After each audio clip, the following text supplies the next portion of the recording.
রবের ইসলামী কিংডমে যত দুষ্টু পলিটিশিয়ান রয়েছে এদের থেকে আল্লাহ তাআলার কাছে আশ্রয় চাচ্ছি। সম্মানিত দর্শকবৃন্দ, আপনাদের সকলকে জানাই আসসালামু আলাইকুম ওয়া রাহমাতুল্লাহ। সৃষ্টিকর্তা মানুষকে কতটুকু স্বাধীনতা দিয়েছেন, এই বিষয়টি নিয়ে আমি আপনাদের সামনে কোরআন থেকে কিছু আয়াত তুলে ধরব।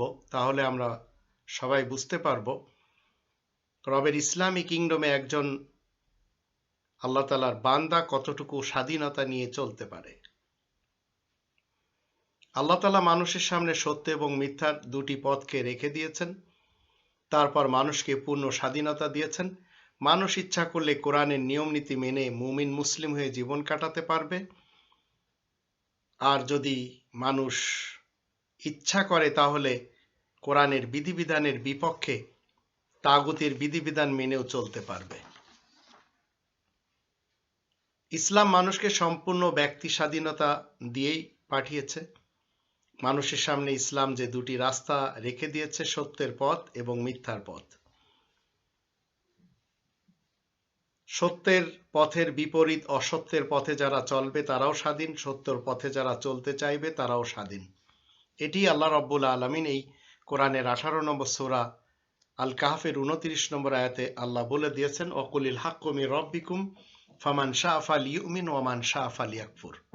তুমি বলে দাও, এই মহাসত্য তোমাদের রবের পক্ষ থেকে এসেছে, যার ইচ্ছা সে মেনে চলবে, যার ইচ্ছা সে অমান্য করে চলবে। তো পূর্ণ স্বাধীনতা আপনাকে এবং আমাকে কে দিয়েছেন?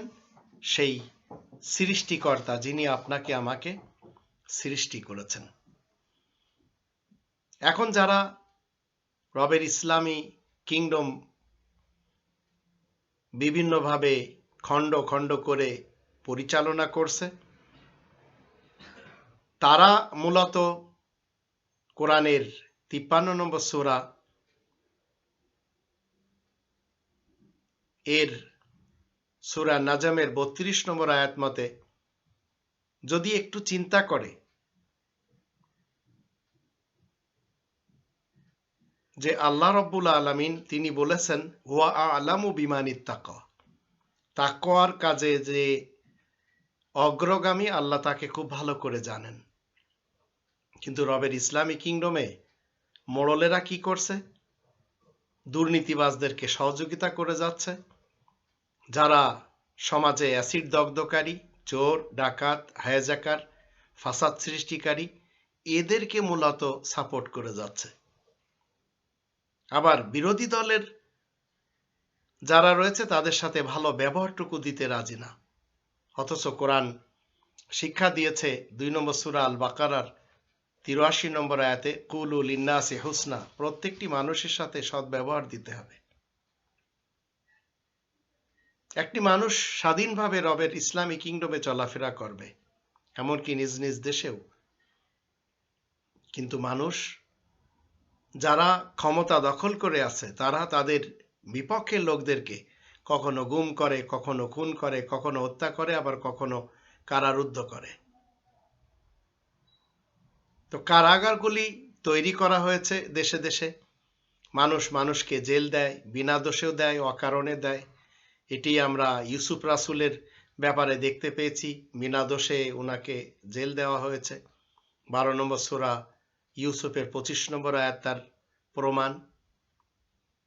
কিন্তু দোষী মানুষ যারা, তাদেরকে তো ন্যায় বিচার করার জন্য আল্লাহ তাআলা 5 নম্বর সূরা আল মাইদার 45 নম্বর আয়াতে বলে দিয়েছেন। এখন যারা ন্যায় বিচার করবে না তাদেরকে আল্লাহ আবার বলে দিয়েছেন, ওমাল্লাম ইয়াহকুম বিমা আনজালাল্লাহু ফাউলাইকা হুমুল কাফিরুন ফাউলাইকা হুমুজ জালিমুন ফাউলাইকা হুমুল ফাসিকুন। 5 নম্বর সূরা আল মাইদার 44 নম্বর আয়াত, 45 নম্বর আয়াত, 47 নম্বর আয়াত, এগুলিতে আল্লাহ বলে দিয়েছেন। কিন্তু আল্লাহ তাআলার বিধান মতে যারা বিচার কার্য সম্পাদন করবে না তারাই তো জালিম, ফাসিক, কাফের। এখন যারা রবের বিধান মানে না, এমন আরেক শ্রেণীর লোক রয়েছে যাদেরকে ধর্মজীবী মৌলবী বলা হয়। তারা কি করে? দেশের মানুষকে কোরআন বিরোধী বিভিন্ন ফতোয়া দেয়। অনেক ক্ষেত্রে আপনি শুনবেন আপনার এলাকার হুজুর আপনাকে বলছে যে কুকুর পোষা যাবে না। কেন যাবে না? কারণ তার কাছে রিওয়ায়াত রয়েছে, কোরআনের কোনো আয়াত নেই। অথচ কোরআনের 5 নম্বর সূরা আল মায়েদার 4 নম্বর আয়াতে আল্লাহ বলছেন মুকাল্লিবিন, ট্রেনিং, কুকুরকে ট্রেনিং দিতে বলা হয়েছে। মুকাল্লিবিনা তুআল্লিমুনাহুন্না মিম্মা আল্লামাকুমুল্লাহ। আবার 3 নম্বর সূরা আল ইমরানের 14 নম্বর আয়াতে চতুষ্পাদ প্রাণী পোষার জন্য আল্লাহ বলে দিয়েছেন। বিড়াল বলেন, কুকুর বলেন, আপনার ইচ্ছা হলে আপনি পালেন। কিন্তু ফতোয়াবাজ যারা রয়েছে তারা ঠিকই ফতোয়াই দিয়ে যাচ্ছে। একদিকে পলিটিশিয়ানরা জোর জুলুম জবরদস্তি করে যাচ্ছে, অন্যদিকে যারা কোরআন বিরোধী উলামা তারা তাদের মতো করে যাচ্ছে। কোরআন আমরা জানি, কোরআনে বলছে আপন 14 জন নারীদের সাথে বিবাহ করা নিষেধ। তার ভিতরে খালাতো মামাতো বোনের সাথে বিবাহ করা যাবে না, এমন কথা কোরআন বলছে না। আপনি খালাতো বোনের সাথে বিবাহ করেন, মামাতো বোনের সাথে, চাচাতো বোনের সাথে, ফুফাতো বোনের সাথে, এটি করা যাবে। কিন্তু যাদের সাথে বিবাহ করা নিষেধ 4 নম্বর সূরা আন-নিসা এর 23 নম্বর আয়াতে, 22 এবং 23 আয়াতে ডিটেলস আল্লাহ বলে দিয়েছেন। যদি আপনি একটু রবের ইসলামী কিংডমে খ্রিস্টানদের এবং ইহুদিদের ধর্মের নামে যে গ্রন্থ তাদের ভিতরে প্রিভেল করছে, সেই বাইবেলের যাত্রা পুস্তকের 6:20 যদি দেখেন, ইহুদি খ্রিস্টানদের মতবাদ অনুযায়ী নিজ ফুফুর সাথে বিবাহকে বৈধ বলে। দুনিয়াতে এমন একটি গ্রন্থ যে গ্রন্থ পর্নোগ্রাফির কথা বলে, বাবা তার মেয়ের সাথে কুকর্মের কথা বলে, সেটি হচ্ছে বাইবেল। এক শ্রেণীর লোক রবের ইসলামী কিংডমে তারা তাদের আকার আকৃতি বিগড়ে ছেড়ে দিয়েছে। 30 নম্বর সূরা রোম এর 30 নম্বর আয়াতে আল্লাহ বলে দিয়েছেন, আল্লাহ তাআলার দেওয়া আকৃতি কখনো বদলানো যাবে না। বদলাচ্ছে এক শ্রেণীর লোক।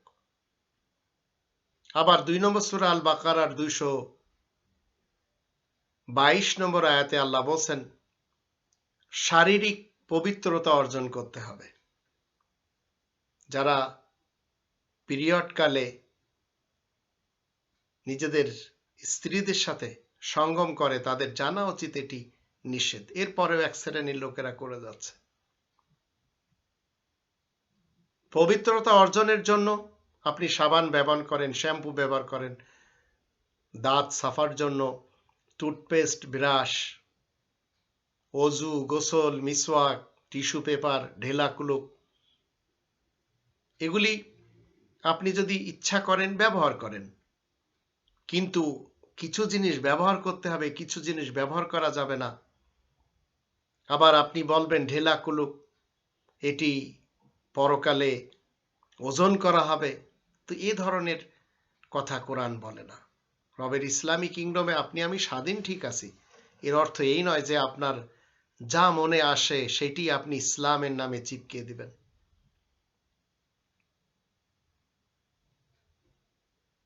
রাসূলের নামে ইতিহাস লেখা হয়েছে, নাস্তিকরা ইতিহাস লিখেছে, তারা রাসূলকে পাগল বানিয়েছে। তারা একটু চিন্তা করেনি যে এই বিধান 68 নম্বর সূরা আল কলামের 2 নম্বর আয়াতে আল্লাহ বলে দিয়েছেন মা আনতা বিনিআমাতি রব্বিকা বিমাজনুন। রবের মেহেরবানিতে তুমি পাগল নও। কিন্তু এক শ্রেণীর লোক পাগল বানিয়েছে। কেন বানিয়েছে? কারণ তারা দেখেছে একটি লোকের 14টি স্ত্রী। একটি লোক 40 বছরের বয়সে 6 বছরের কন্যা শিশুর সাথে বিবাহ করছে। তো এই ধরনের কাজ যদি কেউ রাসূলের নামে লেখে তাহলে অবশ্যই তাকে এক শ্রেণীর লোক পাগল বলতেই পারে। কিন্তু রাসূল আদৌ কি এইসব কাজ করেছেন? রাসূলের কি এই দায়িত্ব যে 6 বছরের একটি কন্যা শিশুর সাথে বিবাহ করতে হবে? আপনি স্বাধীন ঠিক আছে, এর অর্থ তো এই নয় যে একটি ছোট্ট কন্যা শিশুর সাথে 40 বছর বয়সে বিবাহ করবেন। কোরআন বিবাহের জন্য নির্দেশ দিয়েছে 4 নম্বর সূরা আন-নিসার 3 নম্বর আয়াতে, ফানকিহু বলেছে বিবাহ করো তোমরা, কিন্তু কোন মেয়ের সাথে আর কোন ছেলের সাথে বিবাহ করতে হবে? একটি মেয়ে কখন একটা ছেলের সাথে বিবাহ করবে, একটি ছেলে কখন একটি মেয়ের সাথে বিবাহ করবে? 28 নম্বর সূরা আল কসাসের 14 নম্বর আয়াতে বলা হচ্ছে, ওয়ালাম্মা বালাগা আশুদ্দাহু, একটি ছেলে যখন বালেগ হবে তখন সে বিবাহ করবে, কিন্তু যে মেয়ের সাথে করবে 4 নম্বর সূরা আন-নিসার 6 নম্বর আয়াতে বলা হচ্ছে, ওয়াবতালুল ইয়াতামা হাত্তা ইযা বালাগুন নিকাহ, বালাগুন নিকাহ হতে হবে একটি মেয়ের। কিন্তু রাসূলের ব্যাপারে বলে যাচ্ছে এক শ্রেণীর লোক, তারাও স্বাধীন, নাস্তিক শ্রেণীর লোকদের স্টেটমেন্টস এগুলি, আমরা মুসলিমরা কখনো মানতে পারি না। রাসূলকে এক শ্রেণীর লোক কবি বানিয়েছে, যে তিনি কবিতা আবৃত্তি করেছেন। মক্কা থেকে মদিনায় যাওয়ার পরে সেখানে কিছু ছেলে মেয়েরা কবিতা আবৃত্তি করেছে, রাসূল সম্মতি দিয়েছেন। তো সম্মতি দেওয়া আর নিজে গাওয়া একই জিনিস। 36 নম্বর সূরা ইয়াসিনের 69 নম্বর আয়াতে কি বলা হচ্ছে, ওমা আল্লামনাহু শি'রা, আল্লাহ তো তাকে কবিতা শিক্ষা দেননি। তো কবিদের মতো আপনাকে আমাকে জীবন কাটাতে হবে না, আপনাকে আমাকে জীবন কাটাতে হবে নবী এবং রাসূলদের মতো, যাদের চরিত্র নিয়ে কোরআনের 68 নম্বর সূরা আল কলমের 4 নম্বর আয়াতে বলা হচ্ছে, ওয়া ইন্নাকা লাআলা খুলুকিন আযীম, অবশ্যই তুমি সর্বোত্তম চরিত্রের উপরে উপনীত রয়েছে। আবার আমাদের দেশে আমরা দেখতে পাই এক শ্রেণীর লোক, তারা নিজেদের স্বাধীনতাকে ভোগ করতে যে বিপরীত এবং বিরোধী দলের লোকদেরকে বৈঠা দিয়ে পিটিয়ে মেরে ফেলে দিচ্ছে। তো এটি কি কোনো ভালো মানুষের বা ভালো নেতা কর্মীদের কাজ? লগি বৈঠা দিয়ে মারছে, গুলি করে মারছে, ড্রেনের ভিতরে ফেলিয়ে দিচ্ছে, শিলার নিচে ডুবিয়ে দিচ্ছে, আগুনে পুড়িয়ে দিচ্ছে। 5 দশকের বাংলাদেশের ইতিহাসে এগুলি তো আমরা দেখতেই পাচ্ছি। এত বেশি সন্ত্রাস, ক্যাডার, বিভিন্ন দলের কর্মী, বিশেষ করে আওয়ামী লীগ এবং বিএনপির। ঢাকা শহরে চোর আছে, পকেটমার আছে, হাইজাকার আছে, এদের অভাব নেই। আবার রবের ইসলামী কিংডমের বিভিন্ন এলাকাতে ফিলিস্তিনের উপর ইসরায়েলদের হামলা, বসনিয়া হার্জেগোভিনার লোকদের শান্তি নেই, আরাকানের মুসলমানদেরকে তাড়িয়ে দেওয়া হয়েছে। তো এইভাবে একজন আর একজনকে খুন করছে, অথচ 2 নম্বর সূরা আল বাকারার 84-85 আয়াত দুটি যদি আমরা পড়ি, সেখানে আল্লাহ বলছেন যে, ওয়াইদা আখাযনা মিসাকাকুম লা তাসফিকুনা দিমাআকুম, এবং যখন আমি অঙ্গীকার নিই যে তোমরা রক্তপাত ঘটাবে না, মানুষ করে যাচ্ছে। তো স্বাধীনতার অর্থ এই নয় যে আপনি আর একজনের স্বাধীনতাকে হরণ করবেন। ইসলাম মানার ব্যাপারে কাউকে বাধ্য করা যাবে না। আপনি বিপদগামী হয়ে জীবন কাটাতেই পারেন। কোনো একজন মানুষের উপরে আপনাকে দারোগাগিরি করার জন্য পৃথিবীতে পাঠানো হয়নি, না কোনো নবী করেছেন, না কোনো রাসূল। না আপনাকে করতে হবে, না আমাকে করতে হবে। লাস্তা আলাইহিম বিমুসাইতির, 88 নম্বর সূরা আল গাশিয়ার 21-22 যদি আমরা পড়ি, তাহলে সেখানে দেখতে পাই রাসূলকে দারোগা বানানো হয়নি। এমনকি 50 নম্বর সূরা কফের 45 নম্বর আয়াতে বলা হচ্ছে, ওমা আনতা আলাইহিম বিজাব্বার, কঠোরতা তো করাই যাবে না। আবার আর এক শ্রেণীর লোক ধর্মের নামে এমন কিছু কাজ করে যাচ্ছে যেগুলি ইসলাম কখনো সাপোর্ট করে না। কোরআনের তাবলিগ বাদ দিয়ে মানুষের লেখা গ্রন্থে তাবলিগ হচ্ছে, আমাদের দেশে হচ্ছে। পাকিস্তান, বাংলাদেশ, আফগানিস্তান সব জায়গায় হচ্ছে। আল্লাহ বলছেন ইন্নাল্লাযী ফারাদা আলাইকাল কোরআন, নিশ্চয় সেই সত্তা তোমার উপরে কোরআনকে ফরজ করেছেন। কিন্তু কোরআন বাদ দিয়ে এই যে 28 নম্বর সূরা আল কসাসের 85 নম্বর আয়াত তার প্রমাণ, এটি বাদ দিয়ে কি করা হচ্ছে? ফাজাইলে আমল, ফয়জানে সুন্নতে তাবলীগ করা হচ্ছে দেশ বিদেশে। তারপরেও আপনি স্বাধীন, কিন্তু কারোর ক্ষতি করার বা কাউকে বিপদগামী করার অনুমতি তো আল্লাহ আপনাকে দেননি। এক শ্রেণীর লোক তারা মুরব্বী সেজে, পীর সেজে নিজ মুরিদদের কাছ থেকে কদমবুসি করায় নিচ্ছেন, নিজের পায়ে সিজদা করাচ্ছেন। কিন্তু আল্লাহ 2 নম্বর সূরা আল বাকারার 83 নম্বর আয়াতে বলছেন ওয়াইদ আখাযনা মিসাকা বানি ইসরাঈলা লা তা'বুদুনা ইল্লাল্লাহ, আল্লাহ ছাড়া অন্য কারোর ইবাদত করা যাবে না, বন্দেগী করা যাবে না। এটি আল্লাহ তাআলা ওয়াদা নিয়েছেন, অঙ্গীকার নিয়েছেন বানি ইসরায়েলদের থেকে 2 নম্বর সূরা আল বাকারার 83 নম্বর আয়াত মতে। আর এক শ্রেণীর লোক পৃথিবীতে কি করছে, আমাদের দেশেও রয়েছে, কোরআনের বিপরীত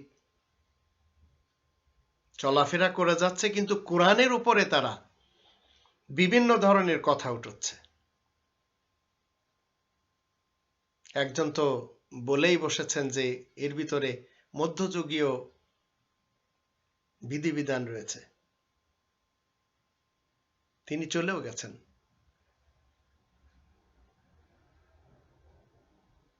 আশরাফ সাহেব। আবার সুরজিৎ বাবু তিনি বলেছেন যে মুসলিমদেরকে সৌদি আরবে পাঠিয়ে দেওয়া হোক, কিন্তু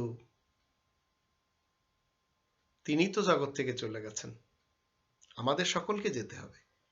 কিন্তু এমন কিছু কথা বলা উচিত না, এগুলি মানবাধিকারের বিপক্ষে। কোরআনের ইসলাম মানার ব্যাপারে কোনো জোর জবরদস্তি নেই। লা ইকরাহা ফিদ্দিন 2 নম্বর সূরা আল বাকারার 256 নম্বর আয়াত মতে কোনো জোর জবরদস্তি নেই। কিন্তু ইসলাম ছাড়া অন্য কোনো সিস্টেম মেনে যদি কেউ জীবন কাটায়, পরকালে ক্ষতিগ্রস্তদের দলে শামিল হবে। 3 নম্বর সূরা আল ইমরানের 85 নম্বর আয়াতে আল্লাহ বলে দিয়েছেন ওয়া মান ইয়াবতাগি গায়রাল ইসলামি দীনান ফালা ইউকবালা মিনহু ওয়া হুয়া ফিল আখিরাতি মিনাল খাসিরিন। যে ব্যক্তি আল্লাহ তাআলার দেয়া জীবন বিধানের বিপরীত অন্য কোনো বিধিবিধান মেনে চলবে, পরকালে তার সমস্যা রয়েছে। এই জগতে আপনাকে আমাকে আল্লাহ তাআলা কেন পাঠালেন? স্বাধীনতা দিয়েই পাঠিয়েছেন, কিন্তু আল্লাহ তাআলা এটিও বলে দিয়েছেন যে ওমা খালাকতুল জিন্না ওয়াল ইনসা ইল্লা লিয়াবুদুন, জিন মানুষ, ইনসান মানুষ আল্লাহ তাআলার ইবাদতের জন্য আল্লাহ সৃষ্টি করেছেন। এরপরেও আপনাকে আমাকে সেই ক্ষমতা দেওয়া হয়েছে, আপনি ইচ্ছা করলে আল্লাহর ইবাদত করবেন, আর আপনি ইচ্ছা করলে না করবেন, কিন্তু অন্যকে ক্ষতি করার জন্য তো আপনাকে পাঠানো হয়নি। 51 নম্বর সূরা আয-যারিয়াতের 56 নম্বর আয়াতে আল্লাহ বলে দিয়েছেন আপনি যে বংশেরই হন না কেন, আপনি যে গোত্রের হন না কেন, আপনি যে কবিলার হন না কেন, যে ট্রাইবস আপনি ধারণ করে চলেছেন, বংশ গোত্র, এগুলি আল্লাহ তাআলা বলছেন এই সেক্টরগুলি আমি তৈরি করেছি কবাইলা লিতাআরাফু। 49 নম্বর সূরা আল হুজুরাতে 13 নম্বর আয়াত মতে এগুলি পরিচয়ের জন্য, কিন্তু সর্বোত্তম ব্যক্তি আল্লাহ তাআলার নিকট ইন্না আকরামাকুম ইনদাল্লাহি আতকাকুম, নিশ্চয় আল্লাহ তাআলার নিকট তোমাদের মধ্যে সেই সর্বোত্তম যে তাকওয়ার কাজের উপরে প্রতিষ্ঠিত। তাকওয়ার কাজ 2 নম্বর সূরা আল বাকারার 177 নম্বর আয়াতে আল্লাহ ডিটেইলস বলে দিয়েছেন। তো রবের ইসলামী কিংডমে আপনি আমি স্বাধীন। এর অর্থ এই নয় যে যাকে ইচ্ছা আপনি তাকে বধ করবেন, যাকে ইচ্ছা তাকে খুন করবেন, গুলি করবেন, হত্যা করবেন, অপমান করবেন, অহেতুক জেল দিয়ে দিবেন। আবার আপনি একটি দেশের চৌকিদার হিসেবে কাজ করছেন, কিন্তু আপনার কারণে আপনার দেশের মানুষকে নেশাখোর বানাচ্ছেন, ভিন দেশ থেকে আপনার দেশে ঢুকানো হচ্ছে বিভিন্ন ধরনের ইয়াবা, বিভিন্ন ধরনের ফ্যান্সিডিল, বিভিন্ন ধরনের গাঁজা, আরো কত কিছু। এটি 5 দশকের বাংলাদেশে আমরা দেখতে পাচ্ছি। পৃথিবীর সবচেয়ে দামি হিরোইন পর্যন্ত আমাদের দেশে উৎপাদন করা হচ্ছে। সেই চিটাগাঙ্গার কি বলে আপনার কক্সবাজার এবং বার্মা সেই বর্ডার এলাকাতে। তা আপনি স্বাধীন এর অর্থ এই নয় যে আপনি মানুষকে সিগারেট খাওয়াবেন, বিড়ি খাওয়াবেন, Pepsi, Coca Cola, Fanta, Sprite খাওয়াবেন। আপনার জানা উচিত এগুলি খেলে একজন ক্যান্সারের রোগী হবে। আপনি এর ধান্দা করছেন, এইসবের ব্যবসা করছেন, ফরমালিন দিয়ে আপনি দ্রব্য বিক্রি করছেন, মরা জন্তুর গোশত আপনি জীবিত জন্তুর গোশত হিসেবে হালাল বলে বিক্রি করে টাকা ইনকাম করছেন। হোটেলে আপনি শূকরের মাংস বিক্রি করে যাদের জন্য এটি খাওয়া হারাম তাদেরকে খাওয়াচ্ছেন, তাও রমজান মাসে। শয়তান আপনাকে ঝাপটে ধরেছে, যার জন্য আপনি রিবাখোর হয়ে ঘুরে বেড়াচ্ছেন। কখনো দেশের কোনো সেক্টরে বসে আপনি জুলুম নির্যাতন করে অবৈধভাবে টাকা পয়সা ইনকাম করছেন, আবার কখনো আপনি ভেজাল দ্রব্য বিক্রি করে যাচ্ছেন।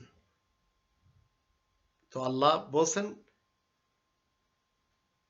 যারা রিবাখোর এদের বিরুদ্ধে আল্লাহ এবং তার রাসূলের পক্ষ থেকে যুদ্ধের ঘোষণা রয়েছে।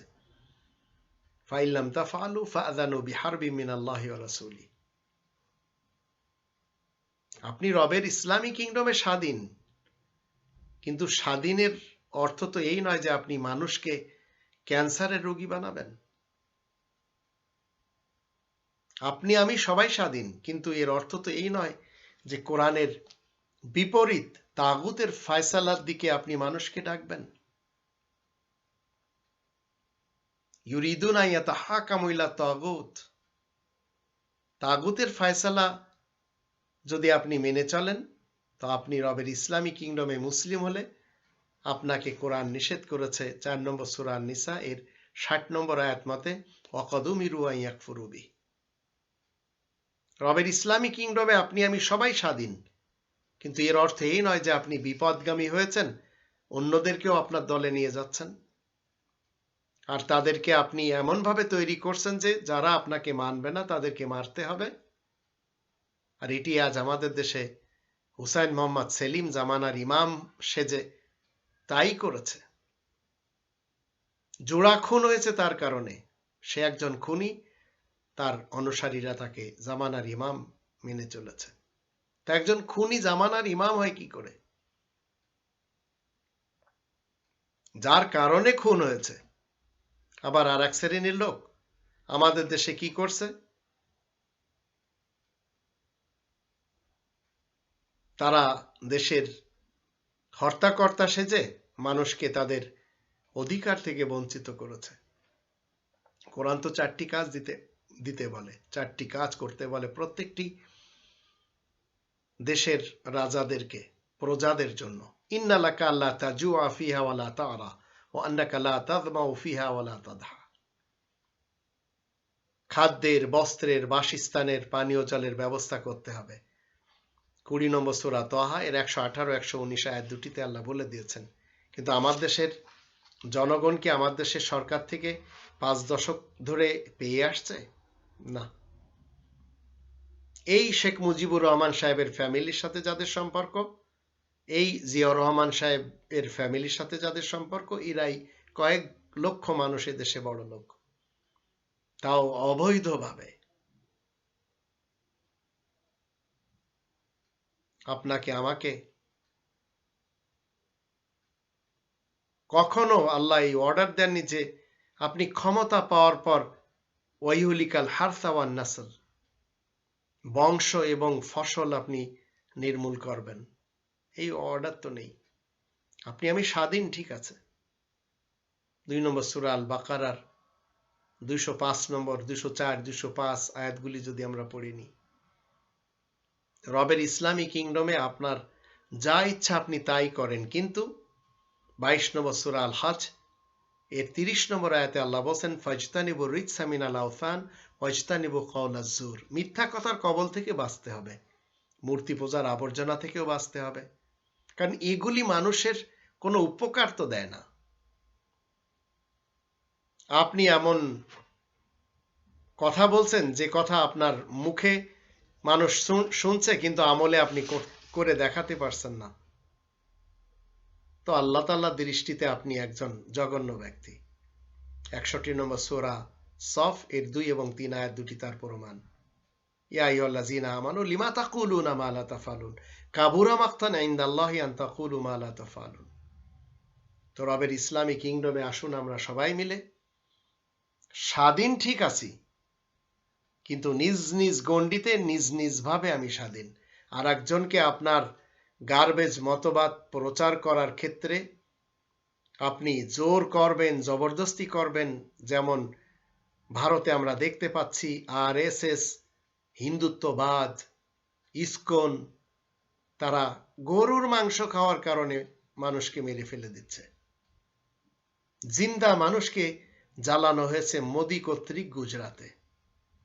আর বাংলাদেশে একের পর এক আমরা দেখে আসছি 5 দশকের বাংলাদেশে, কখনো শেখ মুজিবুর রহমান সাহেবের যুগে, কখনো জিয়াউর রহমান সাহেবের যুগে, কখনো এরশাদ সাহেবের যুগে, কখনো খালেদা সাহেবার যুগে, কখনো হাসিনা সাহেবার যুগে।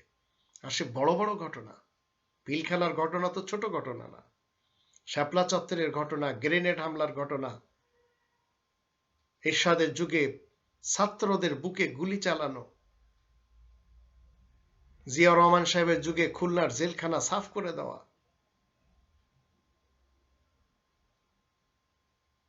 এরশাদ শিকদারের সেই ঘটনা, আমরা তো এগুলি সব আজ গুগল সার্চ করলে পেয়ে যাচ্ছি। তো কোরআন আপনাকে আমাকে স্বাধীনতা দিয়েছে। এখন আপনি আপনার ব্যক্তি স্বাধীনতা যদি এমন লোকের আওতাধীন করে ফেলেন যে লোক খুনি, তো আপনাকে জানতে হবে, সে জামানার ইমাম হোক, অথবা কোনো বড় পার্টির বড় নেতা হোক, অথবা দেশের বড় পরিচালক হোক, আপনি যদি তার কর্মী হয়ে জীবন কাটান, এই কোরআন কি বলছে? 17 নম্বর সূরা বানী ইসরাইলের 71 নম্বর আয়াত, ইয়াউমা নাদউ কুল্লা উনাসিম বিইমামহিম। আল্লাহ তাআলার ফয়সালা হলো প্রত্যেকটি মানুষকে আল্লাহ তার নেতার সাথে ডাকবেন পরকালে। তাই আসুন আমরা সবাই ইব্রাহিম রাসূলকে এবং সকল নবী রাসূলদেরকে জামানার ইমাম মেনে তাদের অনুসারী হয়ে জীবন কাটাই এবং তাদের সাথেই পরকালে উঠি।